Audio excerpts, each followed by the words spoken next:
ఉన్నటువంటి ఈరోజు నేను వచ్చిన గ్రామం ఒకసారి చూస్తే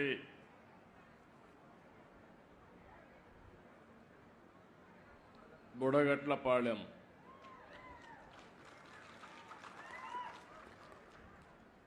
నేను మీటింగ్ పెట్టుకోక మునుపు నేను దగ్గర ఒక గంట చేపలు పట్టే ప్రతి ఒక్కరితో మాట్లాడాను. సముద్రం దగ్గరికి వెళ్ళాను. ఎవరైతే సముద్రంలో అప్పుడే చేపలు తీసుకొచ్చారో ఆ చేపలన్నీ చూశాను.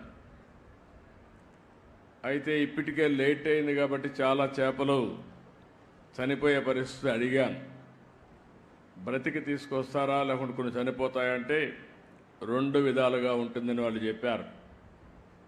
నాకు ఎక్కడైతే పోలీస్ అయితే స్వాగతం పలికాడు. మొట్టమొదటిసారిగా నేను వస్తానే మీ ఊర్లో స్వాగతం పలికింది పోలీస్ స్వాగతం పలికాడు.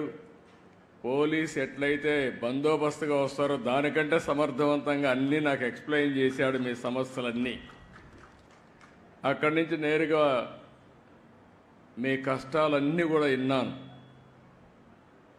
ఆ కష్టాలన్నీ విన్న తర్వాత కొంతమంది ఆడబిడ్డలు ఎండు చేపల్ని ఏ విధంగా తయారు చేస్తారో అది కూడా చూశాను.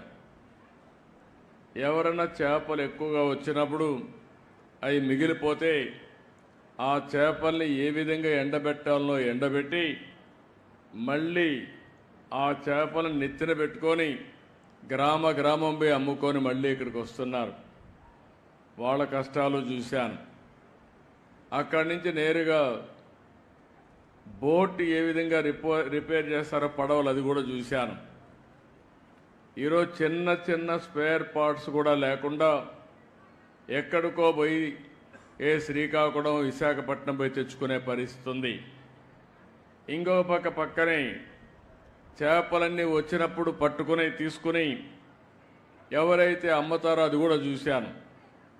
వాళ్ళకు కూడా చాలనటువంటి ఈ యొక్క ఐస్ బాక్సులు ఉండడం, దానివల్ల కూడా ఇబ్బందులు. ఇక్కడ చేసిన తర్వాత ఎక్కడ మార్కెట్లో రేటు బాగుంటే అక్కడ అమ్మే పరిస్థితికి వస్తున్నారు.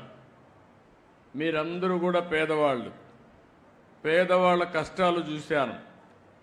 మీరు మామూలుగా అయితే బోటు మీరు తీసుకుని ప్రాణానికి కూడా భయపడకుండా రాత్రి 1 గంటకు బయలుదేరి సముద్రంలోకి వెళ్తున్నారు. ఓసారి సముద్రంలో అల్లకల్లోలాలు వచ్చినప్పుడు కానీ, బాగా అలలు పెరిగినప్పుడు కానీ, ఒకప్పుడైతే అలర్ట్ సిస్టమ్ కూడా ఉండేది కాదు. ఇప్పుడు కూడా చాలామంది ప్రాణాలు పోగొట్టుకునే పరిస్థితికి వస్తున్నారు.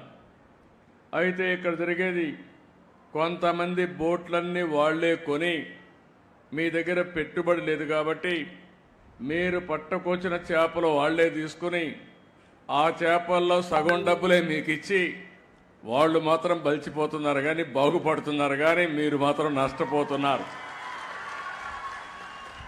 అది కూడా చూశాను. అక్కడి నుంచి పక్కనే వల, రాత్రంతా వెళ్తారు. 1 గంటకో 2 గంటలకో మళ్ళా వస్తారు. అయిన తర్వాత ఆ వలంతా కూడా పోతే దాన్నంతా మళ్ళా కట్టుకోవాలి. అది కూడా చూశాను. అంటే ఈరోజు నేను చూసింది, మా ప్రభుత్వ యంత్రాంగం, మా సెక్రటరీ గారు ఉన్నారు, మా మినిస్టర్ గారు ఉన్నారు, అందరూ ఇక్కడ ఉన్నారు, మా కమిషనర్ కూడా ఇక్కడ ఉన్నాడు. కానీ ఏదైతే నేను ఆశించానో దానికి భిన్నంగా సమస్యలు ఉన్నాయి ఇక్కడ.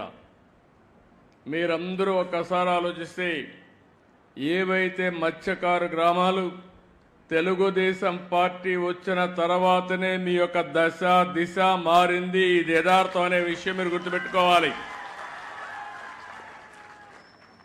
అదే మరి మీలో కూడా ఒక పట్టుదలతో ఉంటారు. ఎన్నికలప్పుడైతే ఈ మత్స్యకారుల గ్రామాలుగా కట్టడి చేసి ఒకే మాట మీద ఉంటారు. ఆ విధంగా మాట మీదుండి ఎప్పుడు ఓట్లేశారు మీరు.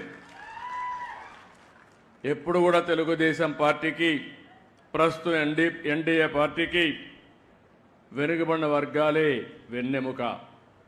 మొన్న కూడా అందరూ ఓట్లేశారు కానీ అందరిలో ఎక్కువ ఓట్లేసింది ఈ వెనుకబడిన వర్గాలు, అందులో మత్స్యకారులని చెప్పి కూడా నేను మీకు తెలియజేస్తున్నా. ఇవన్నీ చూసినప్పుడు నాకు కూడా ఒక పట్టుదల, మీ జీవితాలు మార్చవలసిన బాధ్యత మా మీద ఉంది. ఈరోజు వెనుకబడిన వర్గాల కోసం అనేక కార్యక్రమాలు చేశాం. అవి చాలవు, ఇంకా చేస్తాం. ఎట్టి పరిస్థితిలో మత్స్యకారుల జీవితాల్లో వెలుగు తీసుకొచ్చే వరకు మీ వెంట నేనుంటాను, మా పార్టీ ఉంటుంది, ఎన్డీఏ ఉంటుందని మరొక్కసారి హామీ ఇస్తున్నా. 10 నెలలైంది. అనేక సమస్యలున్నాయి గవర్నమెంట్లో. నేను 4వసారి ముఖ్యమంత్రి. ఎప్పుడూ లేని ఇబ్బందులు చూస్తున్నా. నాకే అర్థం కావడం లేదు. ఎటు చూసినా గందరగోళమే. ఏం చేశారో నాకు అర్థం కాలేదు. దగ్గర దగ్గర 10 లక్షల కోట్ల రూపాయలు అప్పు చేశారు. ఎక్కడ పెట్టారంటే ఎక్కడ పెట్టారో అది కూడా అర్థం కాల. లెక్కలు కూడా లేవు. అవన్నీ చూసిన తర్వాత అయితే నా ఇబ్బందులు మీకు చెప్పి మిమ్మల్ని ఇబ్బంది పెట్టను. ఎన్ని ఇబ్బందులున్నా మీ సమస్యల పరిష్కారం చేస్తామని మరొక్కసారి మీ అందరికీ హామీ ఇస్తున్నాం. 93% గెలిపించారు మా ఈశ్వరరావు గారు, ఎన్డీఏ అభ్యర్థి. మిత్రపక్షంలో ఇవాళ చూస్తే ఆలోచించిన తర్వాత ఈశ్వరరావు గారు రిపోర్ట్ తెప్పిస్తే నేను కూడా తెప్పించుకున్నాను, మళ్ళీ సీటు గెలవాలి కాబట్టి. మీలో ఒకటిగా ఉన్నాడు, మంచి పేరుందంటే ఇస్తే 30,000 ఓట్లతో గెలిపించారు మీరందరూ. ఇది ఎప్పటికీ మర్చిపోలేం. పక్కనే అప్పలనాయుడు గారు ఉన్నారు. మొన్నటి ఎవరికో కార్యకర్తగా తిరిగాడు ఇదే నియోజకవర్గంలో. నేను ఆలోచించాను,